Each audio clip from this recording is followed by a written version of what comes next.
Noong araw ng mga patay, Pebrero ng 1994, isang pamilya na may 4 na miyembro ang umalis para mag-alay ng bulaklak sa puntod ng kanilang mga ninuno. At pagkatapos noon, ay naglaho na parang bula. Sa isang panahon kung saan bihira pa ang cellphone at CCTV, isang walang laman na sasakyan lamang ang natagpuan sa isang lawa na nag-iwan ng isang malagim na tsismis sa kanilang bayan.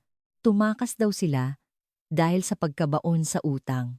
Ang naiwang nakababatang kapatid na babae ay halos madurog ang puso sa sama ng loob. Ngunit ang investigasyon ay tila matatapos na lamang bilang isang ordinaryong kaso ng pagkawala. Ngunit may isang bagay na hindi napaghandaan ng salarin sa kanyang pangarap na perpektong krimen. Sa ikatlong araw ng pagkawala, may isang asong aspin na tumakbo ng 15 kilometro at walang tigil na tumahol at umungol sa ibabaw ng puntod sa libingan ng mga ninuno. Ang asong iyon, si Bantay, ay walang tigil na kumamot sa lupa hanggang sa dumugo ang kanyang mga kuko sa mismong puntod ng lolo ng pamilya, si Ricardo Santos. Ang mga pulis na nooy nag-aakalang nasiraan lang ng bait ang aso ay napilitang kumuha ng pala at hukayin ang puntod. 1 metro sa ilalim ng lupa, sa gitna ng bunto ng lupa, isang nakakagimbal na katotohanan na binalot sa itim na trapal ang bumulaga sa kanila. Sa loob ng puntod, natagpuan ang mga bangkay ng 4 na miyembro ng pamilya sa isang kalunos-lunos na kalagayan. Bakit sa loob ng isang 30 taong gulang na puntod, nakalibing ang buong pamilya sa ganitong paraan? Upang mabigyan ng hustisya ang masaklap na sinapit ng pamilyang ito. Bago magsimula ang kwento, mangyaring mag-subscribe, i-like ang video, at mag-iwan ng komento kung saan kayo nanonood. Ang inyong kabutihang loob ay magbabalik ng malaking biyaya sa inyong pamilya at mga anak. Simulan na natin ang kuwento. Ika-12 ng Pebrero, 1994, umaga. Isang malamig na hangin ang humahampas sa kalagitnaan ng isang burol sa isang rural na bayan sa probinsya ng Isabela. Ang lugar na dapat sanay tahimik ay napuno ng walang tigil na pag-alulong ng isang hayop sa loob ng 3 araw sa ibabaw ng puntod ni G. Ricardo Santos. Nakadapa ang isang puting aspin, paus na sa katatahol at pag-iyak. Ito si Bantay, isang asong pinalaki sa pagmamahal ng kanyang mga amo.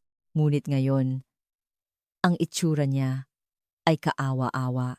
Ang kanyang puting balahibo ay nabahira ng putik at dumi, at ang mga mata niya ay namumula sa galit, habang pinagmamasdan ang mga taong nakapalibot sa puntod, handang sumalakay anumang oras.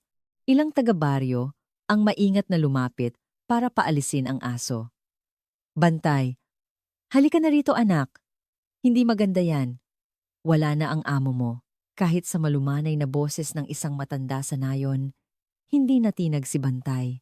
Sa halip, ipinakita niya ang kanyang matatalim na pangil at umungol sa mga kapitbahay na dati niyang iwinawagaywayan ng buntot.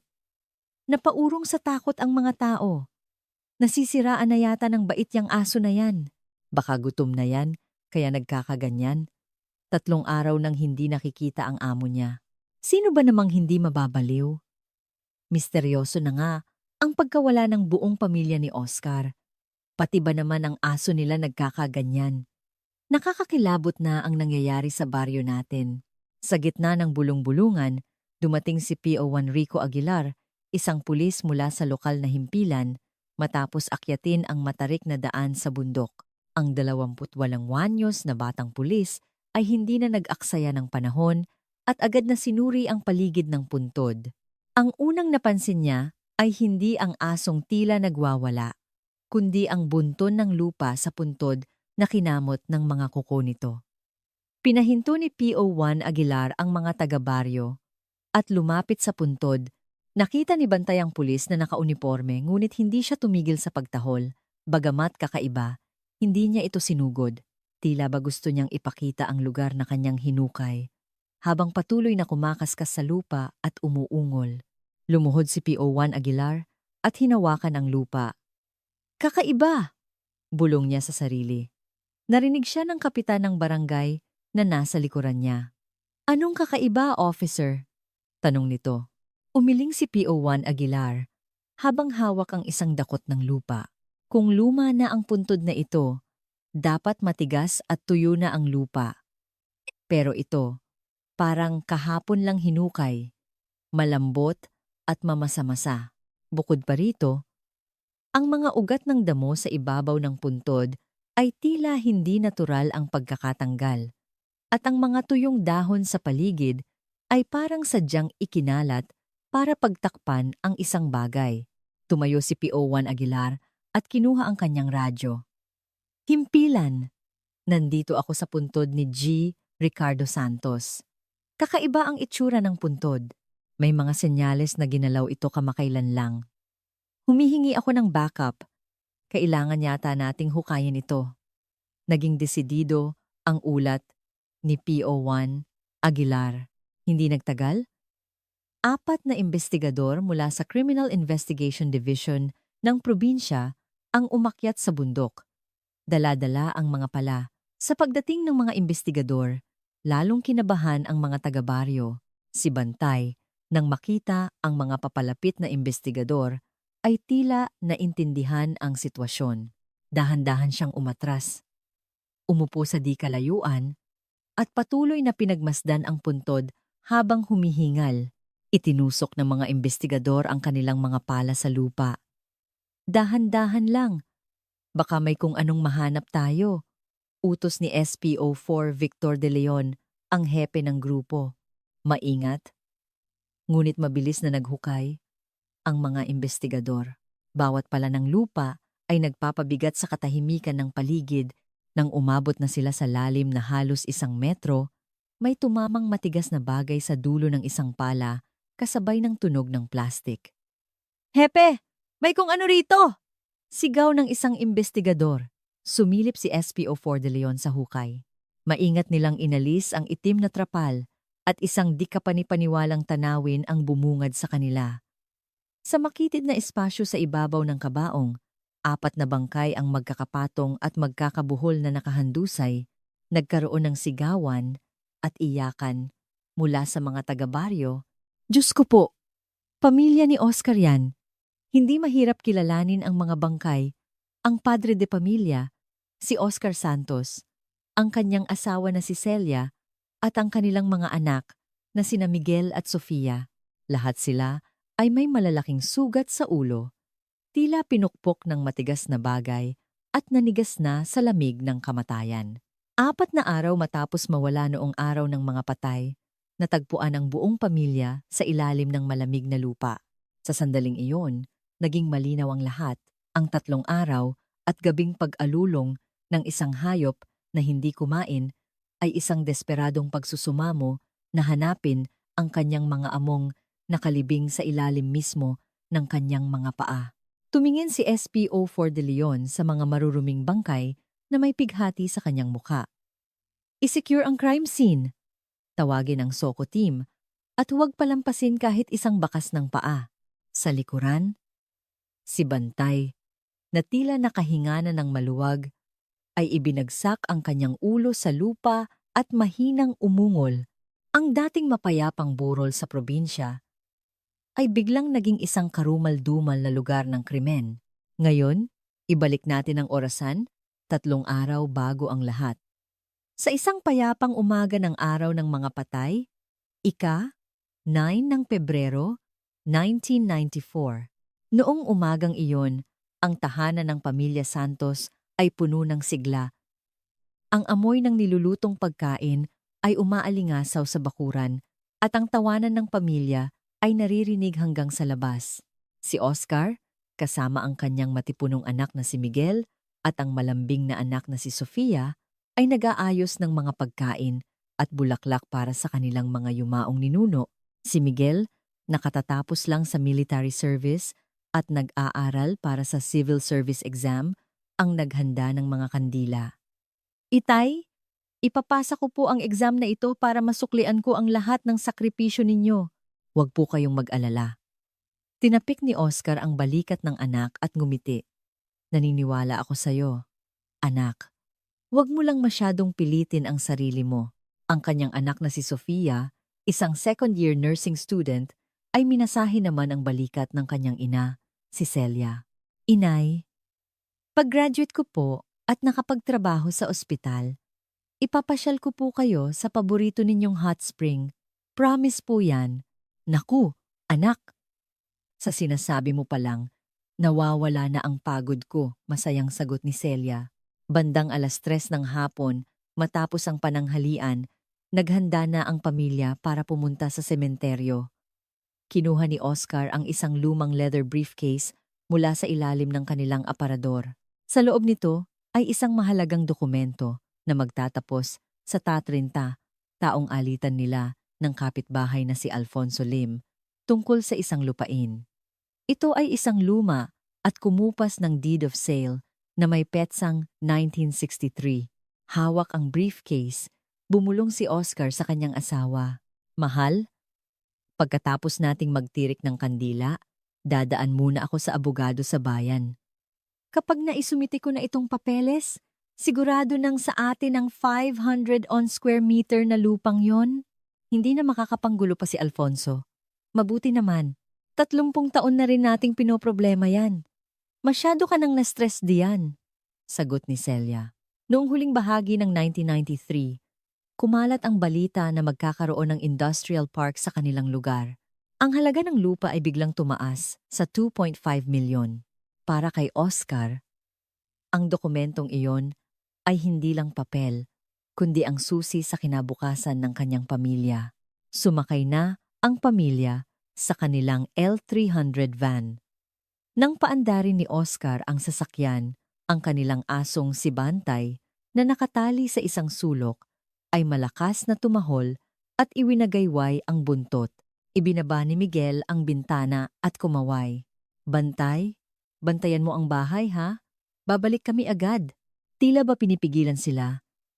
Hinabol pa ni Bantay ang sasakyan hanggang sa gate at umunggol, ngunit mabilis na nawala sa alikabok ang van. Sulyap ni Oscar sa rearview mirror ang papalayong bahay at si Bantay bago lumiko sa daan paakyat ng bundok. Sa loob ng sasakyan, masaya silang nagkukuwentuhan.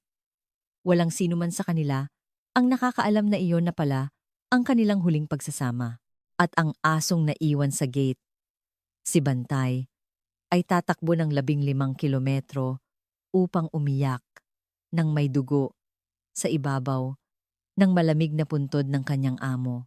Ang L300 van ay dahan-dahang umakyat sa palikulikong daan patungo sa libingan ng mga ninuno. Mabilis na lumubog ang araw at humaba ang mga anino ng bundok. Dumilim na sa bayan. Ang bawat bahay ay may ilaw at ingay mula sa TV at tawanan, ngunit ang bahay ng mga Santos ay nababalot sa kadiliman.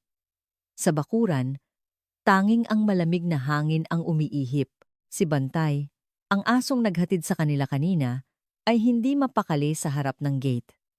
Sinisinghot niya ang siwang, umaasang maamoy sila, o nakikinig sa anumang tunog mula sa malayo. Lumipas na ang oras ng kanilang pag-uwi, ngunit walang ilaw ng sasakyan o ugong ng makina ang maririnig.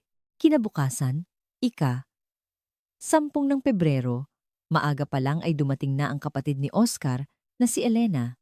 Gabi pa lang ay tinatawagan na niya ang kanyang kuya ngunit walang sumasagot, kaya't hindi siya mapakali hanggang sa nagmadali siyang pumunta. "Kuya! Ate Celia! Tao po!" Sigaw ni Elena habang kumakatok, ngunit walang sumasagot. Mula sa siwang ng bakod, nakita niyang tahimik ang bakuran. Tanging si Bantay ang sumalubong sa kanya. Umuungol na tila balisa. "Wag naman sana," bulong niya sa sarili. Habang kumakabog ang dibdib, nanginginig ang kamay ni Elena nang tawagan niya ang himpilan ng pulisya. "Sir, ang pamilya po ng kuya ko pumunta sa sementeryo kahapon pero hindi pa po umuuwi. Hindi po sila matawagan at walang tao sa bahay. Tulungan ninyo po kami." Agad na rumisponde ang 2 pulis. Sinuyod nila ang daan paakyat sa bundok at mga kalapit na lugar. Ngunit wala silang nakitang bakas ng gulong ng van. Noong 1994, walang kahit isang CCTV sa liblib na bayang iyon at dahil undas, karamihan sa mga tao ay nasa loob ng kanilang mga bahay, kaya't ang paghahanap ng testigo ay parang paghahanap ng karayom sa dayami. Si SPO4 Victor De Leon, na namuno sa investigasyon, ay nakatitig sa mapa. Maaaring simpleng pagkawala lang, pero ang sabay-sabay na pagkawala ng 4 na miyembro ng pamilya kasama ang sasakyan ay hindi ordinaryo. Posibleng nahulog sila sa bangin. Palawakin ang search area, inutos ni De Leon na halughugin ang buong kabundukan at mga kalapit na kalsada, ngunit makalipas ang 2 araw, wala pa ring bakas ng pamilya. Halos masunog na sa pag-aalala ang kalooban ni Elena. Noong 12 ng Pebrero, bandang 2:00 ng hapon, isang di inaasahang impormasyon ang dumating. Isang mangingisda sa isang lawa, 10 kilometro ang layo mula sa bahay ng mga Santos, ang nakapansin ng isang bagay na kumikinang sa ilalim ng tubig at agad itong iniulat. May bubong po ng sasakyan na nakikita sa ilalim ng tubig. Isang malaking crane ang dinala ng mga pulis para hanguin ang sasakyan. Habang dahan-dahang umaahon mula sa maputik na tubig ang isang silver na L300 van, napasigaw ang isang pulis. "Hepe, sasakyan po ni G. Oscar Santos." Nang makita ni Elena ang sasakyan, nanlambot ang kanyang mga tuhod at napaupo siya sa lupa. Agad binuksan ng mga pulis ang pinto, ngunit wala itong laman. Walang bangkay, walang bag, kahit isang sapatos. Ang bintana sa driver's side ay bukas na bukas. Si SPO4 De Leon ay napakunot noo. Bukas ang bintana? Nahulog ba sila dahil sa madulas na daan at nakatakak? Ang unang teorya ni De Leon ay aksidente na sinundan ng pagtakas at posibleng namatay dahil sa hypothermia o pagkalunod. Nagpadala siya ng mga diver. Sinuong ng mga diver ang malamig na tubig ng lawa, ngunit walang bangkay na natagpuan. Sa report ng pulisya, isang linya lang ang naidagdag. Posibleng tinangay ng agos. Araw-araw, umiiyak si Elena sa istasyon ng pulis. "Hepe, parang awa niyo na. Hanapin niyo ang pamilya ng kuya ko. Mababait po silang tao, walang utang, walang kaaway." Habang pinapakalma ni De Leon si Elena, libo-libong tanong ang umiikot sa kanyang isipan. Isinulat niya sa kanyang kwaderno. Kung nakatakas sila, bakit walang humingi ng tulong? Hindi naman kalayuan ang kabahayan. Nasaan ang lahat ng gamit nila? Wallet? Bag? Sapatos? Ang lawa ay nasa kabilang direksyon mula sa sementeryo. Bakit sila napadpad dito? Masyadong maraming butas para ituring itong isang simpleng aksidente, ngunit walang bangkay para masabing may krimen. Nagsimula nang magreklamo ang kanyang mga superior na itigil na ang pag-aaksaya ng tao at resources. Noong gabing iyon, pumunta ang team ni De Leon sa barangay hall para magtanong-tanong. Doon, maingat na nagsalita ang kapitan ng barangay. "Hepe, hindi ko po alam kung makakatulong ito. Pero si Oscar at ang kapitbahay niyang si Alfonso Lim ay 30 taon nang magkaaway dahil sa isang lupa. Halos magpatayan na sila dahil sa 500 at square meter na yon." Nagkatinginan ang mga investigador. "Alitan sa lupa? Pwede po ba ninyong ikuwento ng mas detalyado?" Pero hindi naman po siguro kayang pumatay ni Alfonso. Magkaaway lang talaga sila. 30 taon na rin silang magkapit-bahay. Imposible naman naging alanganin ang kapitan. Agad na ipinatawag ng team si Alfonso Lim para sa interogasyon. Sa loob ng investigation room, pasigaw na nagpaliwanag si Alfonso. "Nag-aaway kami dahil sa lupa, pero papatayin ko sila. Magsasaka po akong tao. Noong undas, buong araw akong nasa bahay kasama ang pamilya ko. Tanungin niyo pa ang anak ko." Ang kanyang anak na si Benjamin ay kalmadong sumuporta sa sinabi ng ama. "Opo, kasama ko po si Itay." Nag-alay po kami. At nasa bahay lang. Nakakalungkot po ang nangyari kay Tito Oscar. Pero wala po kaming kinalaman dyan. Ang kanilang mga salaysay ay perpektong magkatugma. At walang nakitang butas ang mga pulis, kaya't pinauwi na sila. Habang pinagmamasdan ni De Leon ang mag-amang papalabas. Hindi siya mapakali. Perpekto ang kanilang alibi, pero masyadong perpekto. Tila ba inensayo na nila ang kanilang mga sagot. Ang van na nahango mula sa lawa ay lalong nagpalubog sa kaso sa misteryo. Ang katotohanan ay hindi nasa ilalim ng lawa, kundi sa bunton ng lupa sa isang burol na hindi pa napapansin ni Numan. Isang nilalang lamang, ang asong si Bantay, ang sumusunod sa amoy ng katotohanan, tumatakbo sa gitna ng kadiliman. Matapos makuha ang walang lamang sasakyan mula sa lawa, sa halip na malungkot, naging abala ang bayan sa mga kakaibang usapan. Kung saan walang katotohanan, doon sumusulpot ang mga tsismis na parang kabuti. Mula sa karinderya hanggang sa barberya at sa tindahan ni Aling Nena, ang kuwento ng pamilya Santos ang naging pulutan. Narinig mo na ba? Si Oscar daw, baon na baon sa utang, bulong ng isang lasing sa umpukan. Sabi ko na nga ba? Bakit naman biglang maglalaho ang buong pamilya at iiwan lang ang sasakyan? Nagtanan yan! Sagot ng isa pa. Tama! Tinakbuhan daw ang pinagkakautangan niya sa paluwagan. Akala mo kung sinong disente? Bulok din pala ang loob. Ang walang basehang tsismis ay kumalat na parang apoy. At ang biktimang si Oscar Santos at ang kanyang pamilya ay naging mga takas sa mata ng bayan.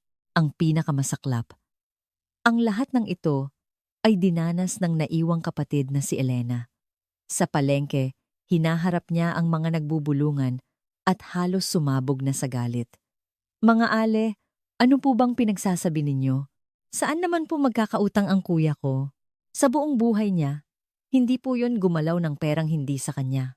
Ngunit ang tanging isinasagot sa kanya ay malamig na tingin at pagdududa na nagbabalat kayo bilang awa. Naku, Elena, huminahon ka. Baka naman may hindi ka lang alam na problema. Wala po. Hinding-hindi po ganoong tao ang kuya ko.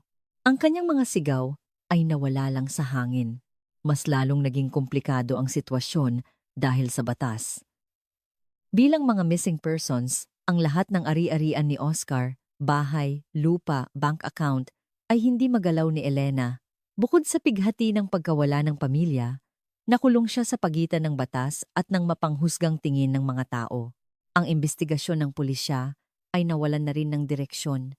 Ang mga tanong ni SPO4 De Leon, bakit walang gamit? Bakit nasa kabilang direksyon ang sasakyan? Ay nabura sa ilalim ng 4 na salita. Kakulangan ng ebidensya, maging sa loob ng kanyang team, may mga nagsasabi na, Hepe, simpleng pagtakas lang po yan. Itinapon lang ang sasakyan para lituhin tayo. Itigil na po natin ito. Napabuntong hininga na lang si De Leon. Ngunit ang kanyang kutob ay hindi sapat para ipagpatuloy ang imbestigasyon habang unti-unting nalilimutan ang kaso. May isang nilalang na kumilos ayon sa kanyang likas na pakiramdam. Kinabukasan matapos ang pagkawala, 10 ng Pebrero, ang asong si Bantay ay biglang nawala sa bakuran ng mga Santos. Hindi alam kung paano niya nalampasan ang nakakandadong gate at mataas na bakod.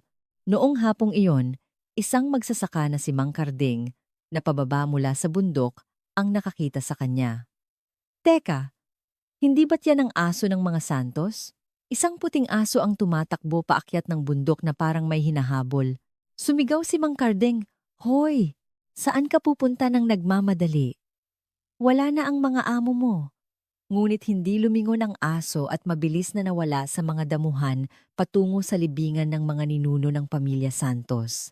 Kinabukasan, 11 ng Pebrero, isa na namang tsismis ang kumalat. May naririnig daw na alulong ng hayop mula sa bundok tuwing gabi. Dahil sa kuryosidad, ilang kabataan ang umakyat sa libingan at nakita nila ang isang di kapanipaniwalang tanawin. Si Bantay ay nakadapa sa puntod ng lolo ni Oscar, kumakalkal ng lupa at umuungol. Nababaliw na yata ang asong yan. Sinisira ang puntod. Sinubukan ng mga kabataan na itaboy ang aso gamit ang mga bato. Alis dyan, asong ulol. Ngunit sa halip na umalis, ipinakita ni Bantay ang kanyang mga pangil at galit na tumahol sa kanila.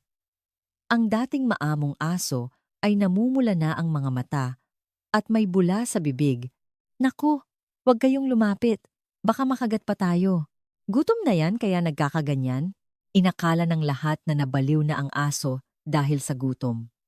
Ngunit sa sandaling iyon, ang batang pulis na si PO1 Rico Aguilar na napadaan dahil sa isang reklamo sa kabilang baryo ay narinig ang kaguluhan.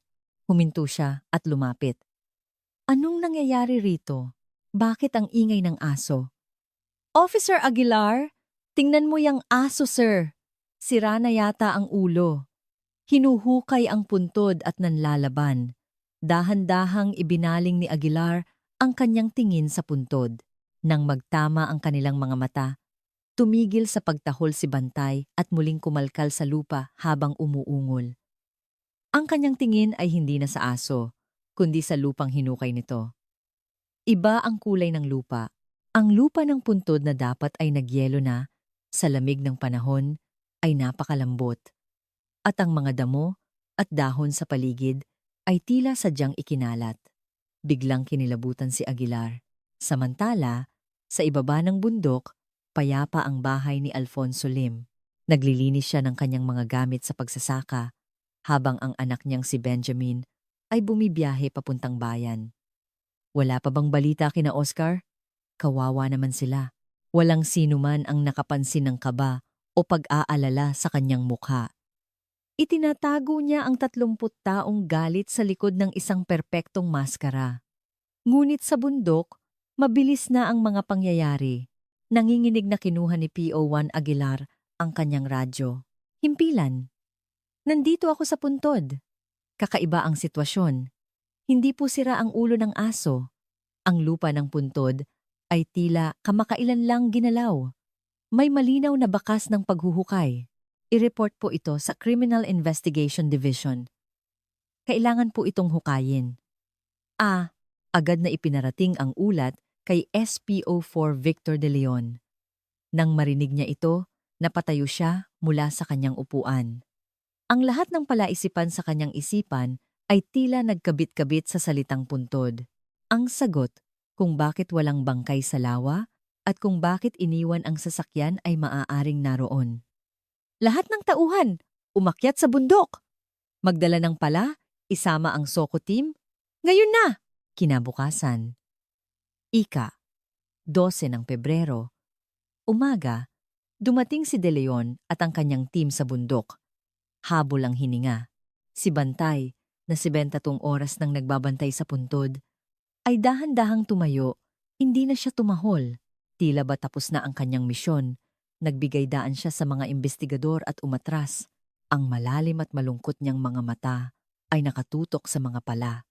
Sa gitna ng tensyon, mahina ngunit may diin na nag-utos si De Leon. 12 ng Pebrero, 1994, 10:23 ng umaga, ang malalakas na boses ni SPO4 Victor de Leon ang bumasag sa katahimikan ng burol.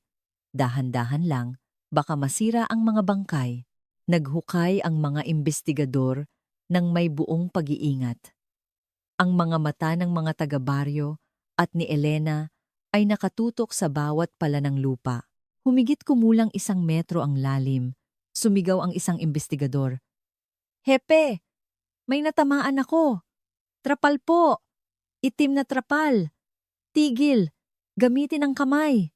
Ibinaba nila ang mga pala at dahan-dahang inalis ang lupa. Bumungad ang isang malaking itim na trapal. Hinawakan ni De Leon ang isang dulo nito at dahan-dahang itinaas. Sa sandaling iyon, lahat ay napigil ang hininga. Sa ilalim ng trapal, sa isang makitid at madilim na hukay, 4 na bangkay ang magkakapatong. Ang unang nakakilala ay si PO1 Aguilar. Si G. Oscar Santos po ito.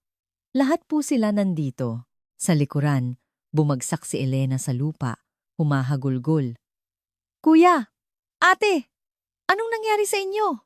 Miguel! Sofia!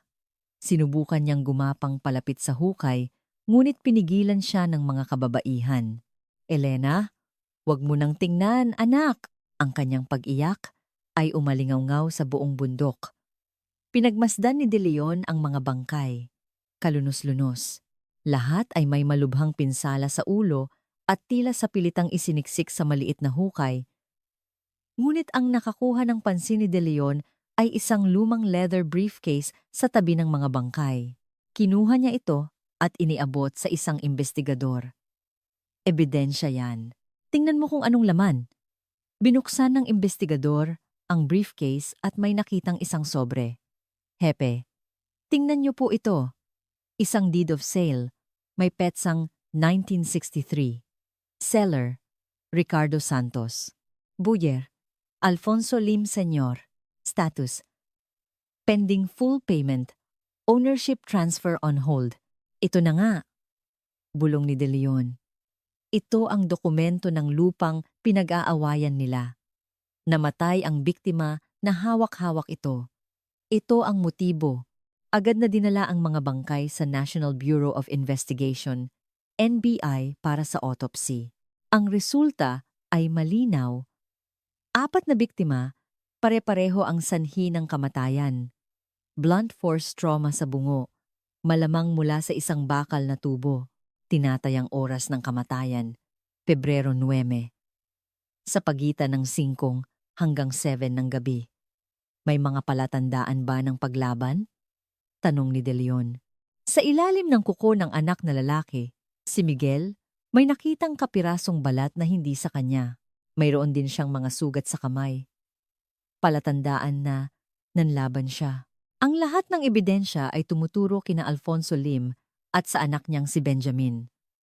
Agad na hinati ni De Leon ang kanyang team para sa sabay-sabay na interogasyon at search warrant. Mula sa mga residente, nagsimulang lumabas ang mga mahahalagang testimonya. Unang nagsalita si Mang Carding. Gabi, bago ang undas, mga 10:00, nakita ko ang truck ni Alfonso na paakyat ng bundok. Nagtaka nga ako, pero ang mas nakapagtataka, may mga pala at piko sa likod. Sigurado po kayo? Tay? Oo, sigurado ako. Nakita ko pang kumislap sa ilaw ng buwan. Ang pangalawang testigo ay si Aling Susing. Noong gabi po ng undas, pauwi ako galing bayan nang makita ko si Benjamin na nakatayo sa may paanan ng bundok. Tinanong ko siya kung anong ginagawa niya. Sabi niya, nasiraan daw ang sasakyan pero mukha namang maayos. Ang mga testimonya ay perpektong tumutugma sa oras at lugar ng krimen. Agad na pinuntahan ni De Leon ang bahay ng mga Lim. Nagwala si Alfonso nang makita ang search warrant. Anong karapatan ninyo? Bakit kayo pumapasok dito? G. Alfonso Lim. May search warrant kami para sa kasong murder at pagtatago ng bangkay. Tumabi po kayo. Hinalughog ng mga pulis ang buong bahay at bodega. Sa isang sulok, sa ilalim ng mga basura, nakita nila ang isang bakal na tubo. Hepe, may mga mantsa po ng dugo. Sinubukan nilang linisin pero may naiwan sa mga siwang. Dalhin agad, yan sa NBI. Bukod dito, sa mga bota ni Benjamin, may nakitang mapulang putik. Ang putik na ito, sabi ng isang SOCO agent, ay kapareho ng lupa sa puntod. Imposibleng makita ang ganitong klase ng lupa sa kapatagan. Ito na ang ebidensya. Ika, 18 ng Pebrero, dumating ang resulta mula sa NBI. Ang dugo sa tubo ay tugma sa DNA ni Oscar Santos. Ang lupa sa bota ay tugma sa lupa sa crime scene. Nagsikuyom ng kamao si De Leon. Arestuhin sila. Inaresto ang mag-amang Lim sa kanilang bakuran. Wala kaming kasalanan. May ebidensya ba kayo? Sigaw ni Alfonso. Sobra-sobra pa sa kailangan namin, sagot ni De Leon. Si Benjamin ay nakayuko lang at nanginginig. Nagulantang ang buong baryo. Ang mga taong dati nang huhusga sa pamilya Santos ay hindi makapaniwala. Si Alfonso pala ang may gawa? Paanong nagawa niya? Yun sa 30 taon niyang kapitbahay. Ang buong bayan ay napuno ng takot at gulat. Dinala na sila sa presinto. Ngunit hindi pa tapos ang laban. Kahit sa loob ng kulungan, hindi nagsasalita si Alfonso. Mayroon siyang pinanghahawakan o marahil ang 30 taong kasakiman ay tuluyan ng bumulag sa kanyang konsensya. Ang huling hamon para sa mga investigador ay ang makuha ang kanilang pag-amin. At para magawa iyon, kailangan nilang balikan ang ugat ng 30 taong alitan. Kahit na aresto na, nanatiling tikom ang bibig ng mag-amang Lim. Sa kabila ng matibay na ebidensya, bakit sila ganoon katatag? Naramdaman ng mga investigador na hindi ito simpleng krimen lang. Sinimulan nilang halungkatin ang 30 taong kasaysayan ng alitan sa pagitan ng dalawang pamilya. At ang kanilang natuklasan ay isang malungkot na larawan ng kung gaano karumi ang kayang gawin ng tao dahil sa pera. Bumalik tayo sa taong 1964. Ang ama ni Oscar, si Ricardo Santos, at ang ama ni Alfonso, si Alfonso Lim Sr., ay matalik na magkaibigan. Isang araw, habang nag-iinuman sa isang umpukan, sinabi ni Alfonso Sr., "Pare, yung 500 square meter na lupa mo sa may sapa, gusto ko sanang bilhin at tamnan. Puwede ba?" Pumayag agad si Ricardo. "Oo naman, pare, walang problema. Bayaran mo na lang sa presyong napag-usapan. Salamat, pare. Wala pa akong buong pera ngayon, pero heto ang down payment. Yung balanse, babayaran ko pagkatapos ng anihan." Nagsara ang kanilang usapan. Ngunit hindi naging maganda ang takbo ng buhay para kay Alfonso Sr. Lumipas ang anihan, lumipas ang mga taon, ngunit hindi nabayaran ang balanse. Ang titulo ng lupa ay nanatili kay Ricardo, ngunit ang pamilya Lim na ang nagsasaka nito. Ang hindi natapos na transaksyon na ito ang naging binhi ng trahedya na nabubulok sa ilalim ng lupa sa loob ng 30 taon. Nang pumanaw na ang kanilang mga ama, ang nabubulok na binhi ay sumibol at naging lason sa pagitan ng kanilang mga anak, sina Oscar at Alfonso. Naging mortal silang magkaaway. Ano kayang problema ng dalawang yan? Dahil lang sa lupa. Parang aso't pusa. Bulong-bulungan ng mga taga-baryo. Ang nagpaapoy sa natutulog na alitan ay ang anunsyo ng gobyerno noong Nobyembre 1993. Ang kanilang tahimik na bayan ay napili bilang lokasyon ng isang bagong industrial park. Ang balita ay kumalat na parang apoy. Ang lupa na dating nagkakahalaga lang ng 20 kada metro kwadrado ay biglang umakyat sa P100 at may mga usapang aabot pa ito sa 500 peson kapag natuloy ang proyekto. Ang 500 square meter na lupang pinag-aawayan nila ay biglang nagkakahalaga ng 2.5 milyon, isang halaga na kayang bumili ng 10 bahay sa Maynila noong panahong iyon. Halos masilaw si Alfonso. Sa loob ng 30 taon, dugot pawis ang ipinuhunan niya sa lupang iyon. At ngayon, abot kamay na niya ang pag-asenso. "Itay, yayaman na tayo," sabi ng anak niyang si Benjamin. "Kapag naibenta natin yon, makakapagpatayo na tayo ng gusali sa bayan. Ito na ang hinihintay ko. Makakapag-asawa ka na ulit at mabubuhay tayong marangya." Ngunit isang pangyayari ang dumating na parang malamig na tubig. Noong Disyembre 1993, habang nililinis ni Oscar ang mga gamit ng kanyang ama, natagpuan niya ang isang lumang sobre. Sa loob nito, ang deed of sale. Nanginginig ang kamay ni Oscar. "Mahal, tingnan mo ito." Yung kontrata, nakasulat dito. Hindi pa tapos bayaran, kaya hindi pa naililipat ang pagmamay-ari. Diyos ko, ibig sabihin, may pruweba tayong sa atin pa rin ang lupa? Tanong ni Celia.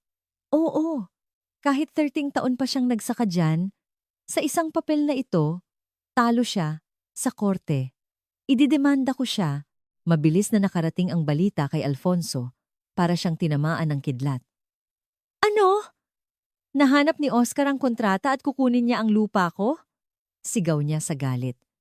"Itay, kumalma po kayo," sabi po ng abogado. "Baka matalo tayo, kasi ang titulo ay nakapangalan pa rin sa kanila," sabi ni Benjamin.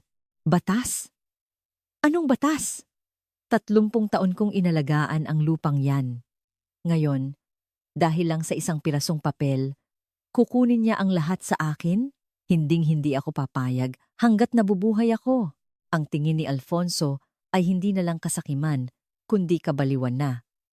Ang 2.5 milyon ay hindi na lang pera para sa kanya. Ito na ang kanyang buong buhay. Ang mawala iyon ay parang pagtanggi sa kanyang buong pagkatao. Ilang araw bago ang undas ng 1994, tinawag ni Alfonso ang kanyang anak. Benjamin, isara mo ang pinto. Sa dilim ng silid, humaba ang kanilang mga anino. Itay, ano po yun? Narinig ko.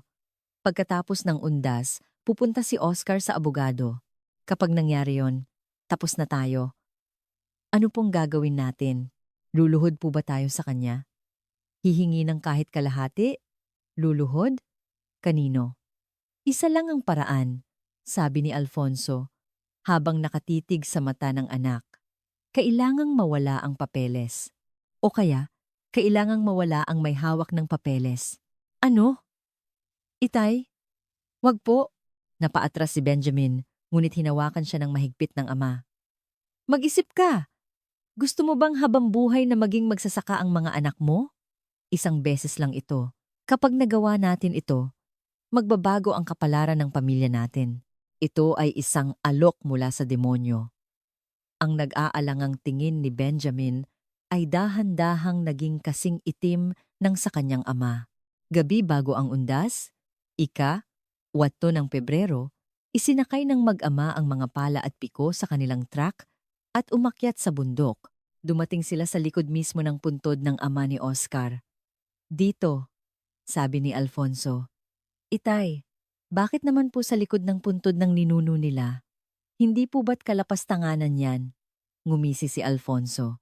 Mag-isip ka, sino naman ang mag-iisip na maghukay sa lugar na may puntod na?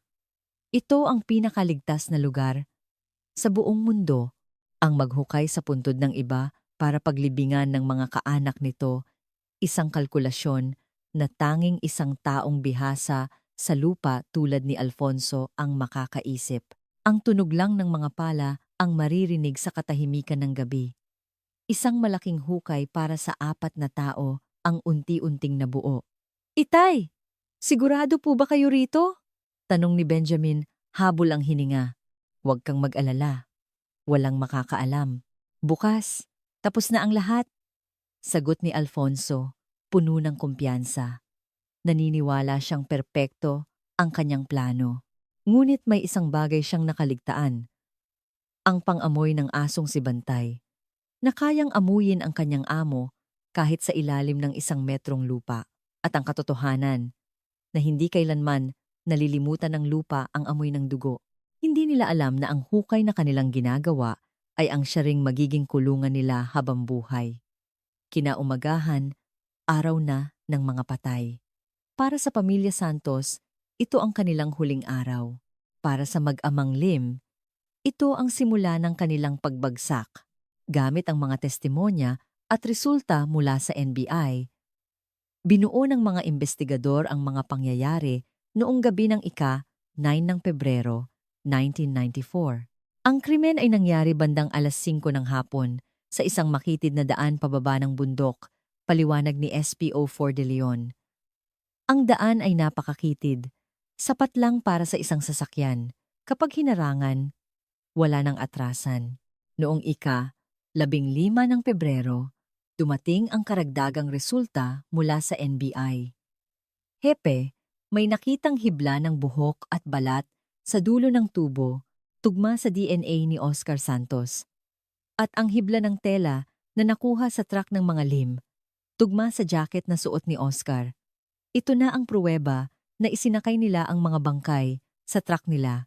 Ang tanong na lang ay paano nila napababa ang pamilya sa sasakyan? Ang sagot ay nasa testimonya ni Aling Susing. Si Benjamin ay nasa paanan ng bundok. Binuo ng team ang buong pangyayari. Balikan natin ang hapon ng 9 ng Pebrero, 1994. Bandang 3:00, umalis ang pamilya Santos. Natapos silang mag-alay ng kandila at bulaklak bandang 4:00 ng hapon. Habang papalubog ang araw, sinimulan na ni Oscar na paandarin ang kanilang L300 pababa ng bundok. Sa isang liko, may nakita siyang nakatayong kumakaway si Benjamin Lim. Benjamin? Anong ginagawa mo rito? Tanong ni Oscar matapos ihinto ang sasakyan. Tito, pasensya na po. Nasiraan po kasi ang truck ko. Baka po pwede ninyong tingnan. Naku, sige, tingnan natin. Walang pag-aalinlangan. Bumaba si Oscar sa sasakyan. Iyon ang pain. Habang papalapit si Oscar kay Benjamin, isang anino ang lumabas mula sa mga damuhan sa gilid ng daan. Si Alfonso. May hawak na bakal na tubo. Isang malakas na palo. Bumagsak si Oscar nang hindi man lang nakasigaw. Sa loob ng van, nagsigawan sa takot ang pamilya. Mahal! Itay! Tulong! Sumugod si Benjamin sa loob ng sasakyan. Sa harap, nakaharang ang truck ng mga lim. Sa likod, wala ng daan. Walang takas. Sinubukan ni Miguel na ipagtanggol ang kanyang pamilya. Mga hayop kayo! Anong ginawa ninyo sa tatay ko? Nagpambuno sila sa loob ng sasakyan. Sa gitna ng gulo, nakalmot ni Miguel ang kamay ni Benjamin. Ngunit dumating si Alfonso na may dalang tubo. Mabilis na natapos ang paglaban. Nang dumilim na, isinakay ng mag-ama ang 4 na bangkay sa kanilang truck. Umakyat sila pabalik sa puntod. Doon, inihulog nila ang mga bangkay sa hukay na kanilang ginawa. Bilisan mo, takpan na yan, utos ni Alfonso. Pinagpawisan sila sa pagtatabon ng lupa. Maingat nilang ibinalik ang mga damo at nagkalat ng mga tuyong dahon para itago ang bakas. Ang huling trabaho ay ang L300. Dalhin mo yan sa lawa, utos ni Alfonso. Gawin mong parang aksidente para isipin ng mga pulis na nahulog lang sila. Minaneho ni Benjamin ang van patungo sa lawa, 10 kilometro ang layo. Sa dilim ng gabi, inihulog niya ang sasakyan sa tubig. Iniwan pa niyang bukas ang bintana para magmukhang sinubukan nilang tumakas. Pagka-uwi nila, bandang 9:00 na ng gabi, nilinis ni Alfonso ang truck, inaalis ang lahat ng bakas ng dugo at putik. Naniniwala silang perpekto ang kanilang krimen. Ngunit may 2 silang malaking pagkakamali. Ang pang-amoy ni Bantay, na kayang tumagos sa 1 metrong lupa, at ang matalas na mata ni PO1 Rico Aguilar, na napansin ang kakaibang itsura ng puntod. Bumalik tayo sa interrogation room. Inilahad ni SPO4 De Leon ang lahat ng detalyeng ito sa harap ng mag-amang Lim.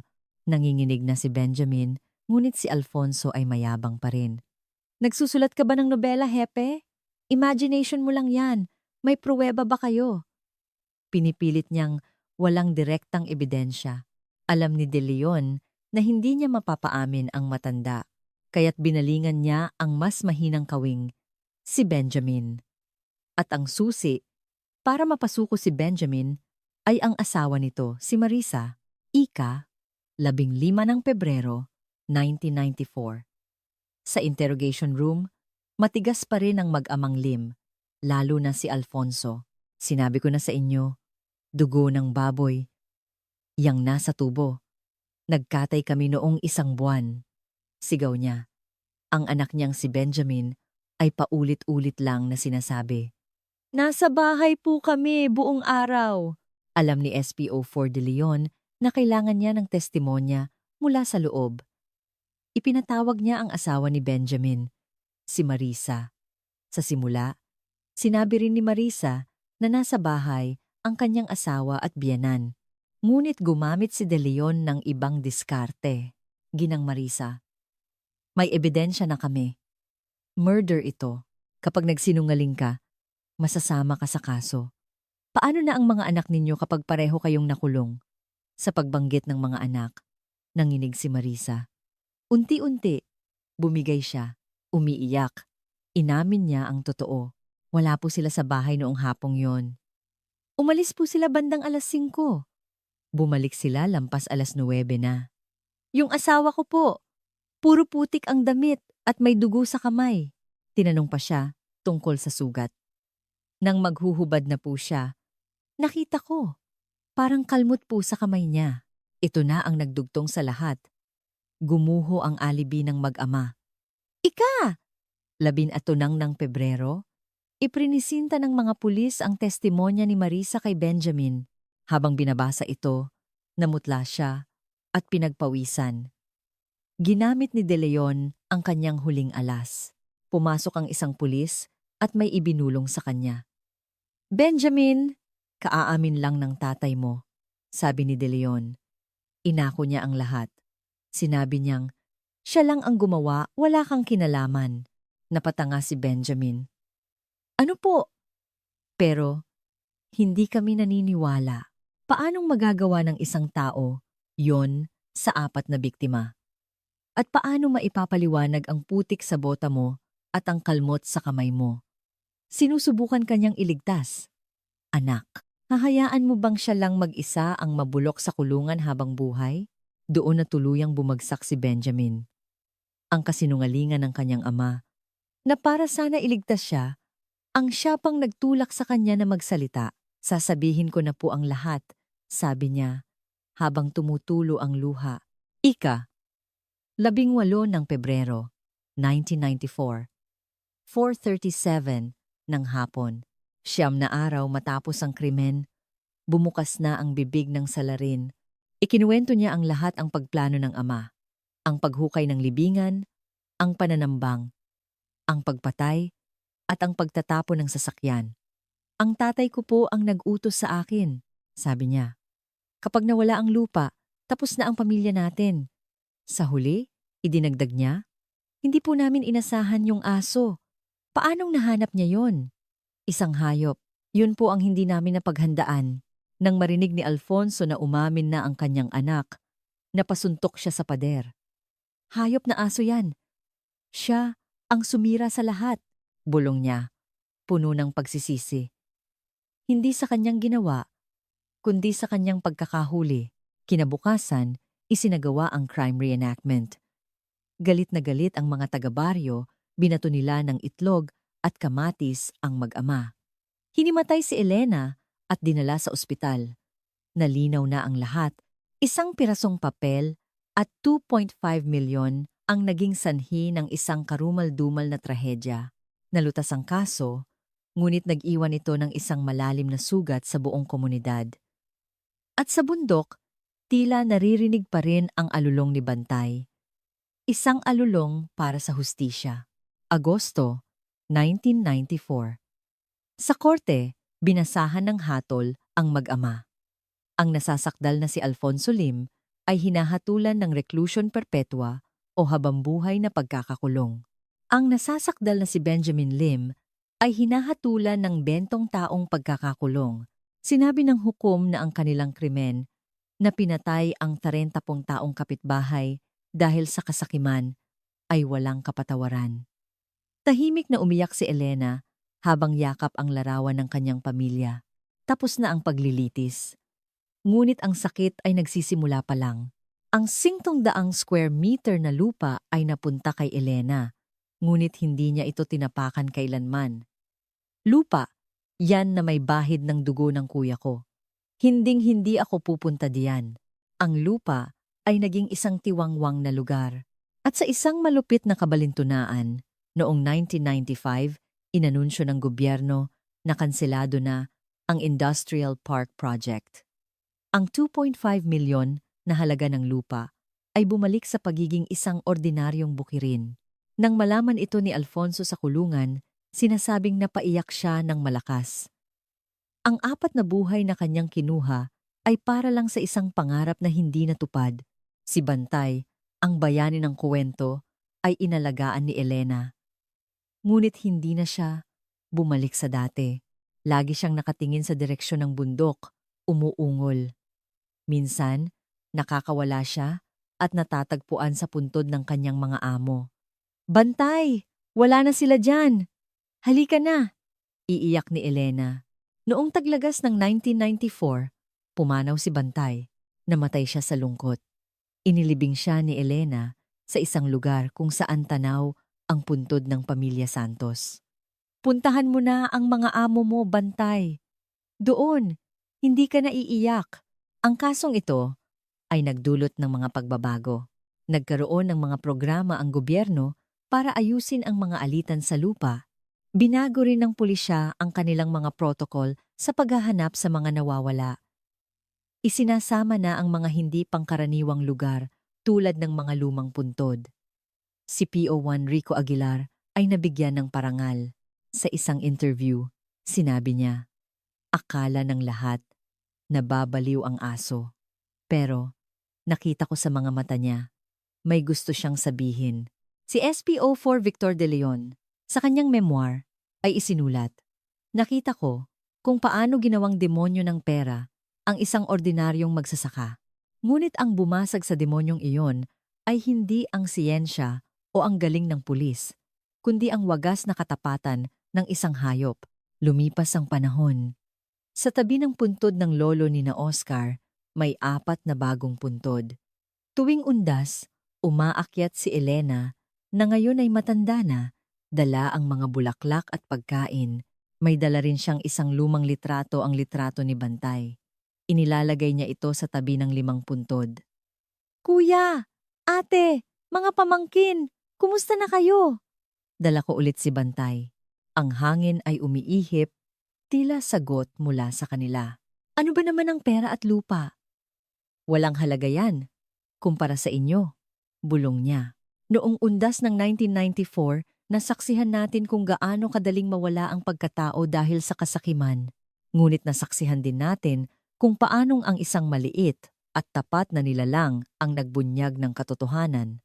Ang pag-alulong ni Bantay ay marahil isang babala para sa ating lahat na huwag kalimutan ang mas mahahalagang bagay sa buhay. Hanggang ngayon, ang kuwento ng pamilya Santos at ng kanilang tapat na aso ay isang paalala. Sa harap ng kasakiman ng tao, minsan, ang pinakadalisay na pagmamahal ay nagmumula sa isang nilalang na hindi nagsasalita. Ngunit, nararamdaman ng lahat na waipayapa na ang kaluluwa ng pamilya Santos at ni Bantay sa kabilang buhay. Salamat sa inyong pakikinig.